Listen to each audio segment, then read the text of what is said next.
Have you ever seen a movie Green Book? What if I say you that I played a game that gave me the same vibe as that movie? And if Oscar would put a nominee for game stories, the one that we are going to talk about today would probably in a nominee for let's say an indie movie game, whatever. I don't know, I'm not the kind of the developer for this kind of events, but I'm the guy who tells you about the great games. And believe me, the one that I have for you today is really a unique piece of jam. It's called ROAD96, and if you haven't heard about it yet, oh god guys, believe me, after this review, you might really wanna put your hands on the game. This game, by my standards, could be a game of the year, to be honest. I immediately got hooked up to this story, its choices, its randomness of meeting characters that had an impact on the choices I could make. And if I didn't meet these characters in a specific order, I didn't have the choices available, and I really love it. Certainly, the ROAD96 isn't the game for masses. It's a bit of a niche game, let's say, but it does mean it cannot please those who would love to try something new and special. If you like compelling and competing stories, backstories, and slightly darting adventures, if you love the fact that every choice you made has weight, unfolding events, and its title could give, you should really try it. It is certainly an experience different from many others. It's a really nice revelation to me. So let's get a little bit deep into the story and the kind of game. The place where the game takes its story is a super lovely place. I could imagine myself staying there for hours. But that's the point of the ROAD96. It's a narrative game of scenes and encounters and conversations. But you're always moving. Patria in 1996 is a home to an alt-tutorial regime pursued to the edge of the fiery addiction. It's in a kind of a place where discourse as the curled and where the teens are most likely want to be flee for the border, whereas there's a wall obviously, that sticks around to see what the next government offers. You play as a series of those teens, one after another, making their way to the wall and encountering people along the way as they hitchhike, walk, the steal cars, save up for the cabs. Each new teen takes you back to the new start of the geography, a long way from the crossing one more. But the clock keeps ticking. Eventually, you get your last teen to the border and it's election day. And since it's a narrative game like Life is Strange, filled up with the choice large and small, the outcome is based on the story you didn't always know you were putting together in those scenes, and encounters and conversations, the particular recipe turn you were following. It's a roguelite, and it's in parts, also it's the best and never really feels like one.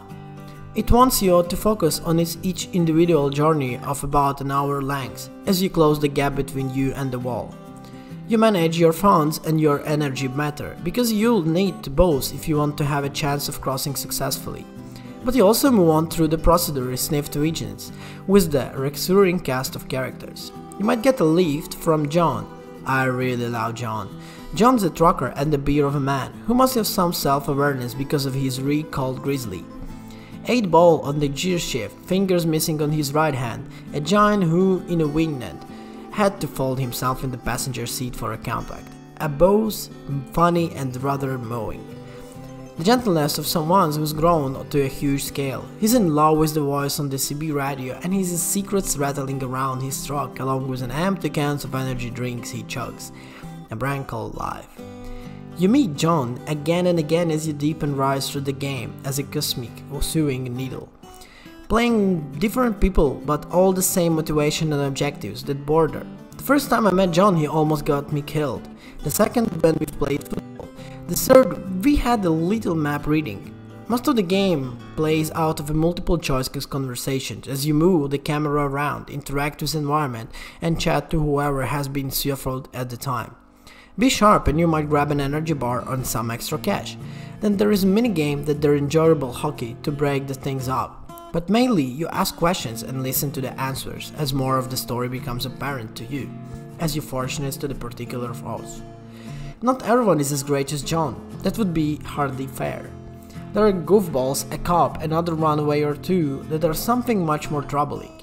You meet everyone again and again and in a different body, and there are the different moments of the same story. There is an interesting unresolved tension between what you know and these moments and what the person are currently playing as knows. In this aspect, while ROAD96 not a time loop game, it kind of feels like one. It is fun and constantly interesting. Characterization is based on dazzling, it's broad but tends to combine one quality into another one, each of people you meet. Is an interesting question that only reveals itself over time. A cruel character that is made vulnerable by guilt. It works a brisky, superficial approach to the depths. In truth, I loved ROAD96 from the start and I loved it in the end. My ending, it probably isn't yours. I love it to the first of the bounty of the possibilities, and by the end, I love it for the first iterational web.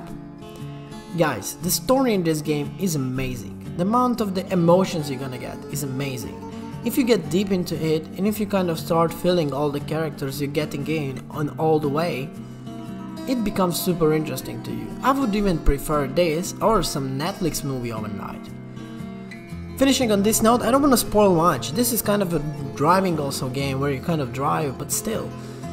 The game gives amazing feelings, and there is not much games during the summertime that could give you the same emotions that this one.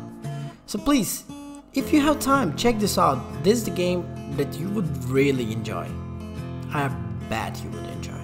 Anyway, finishing on this note, guys, once again, thank you for watching, thank you for staying on our channel. Please leave a comment, say what you like about the game, did you try it, which games you want us to review, and everything you want. Maybe you want to wish us the happy birthday, maybe you want to wish us our subscriber count, because we just hit another milestone. It means a lot to us. Thank you everyone for watching, and I'll see you in the next one.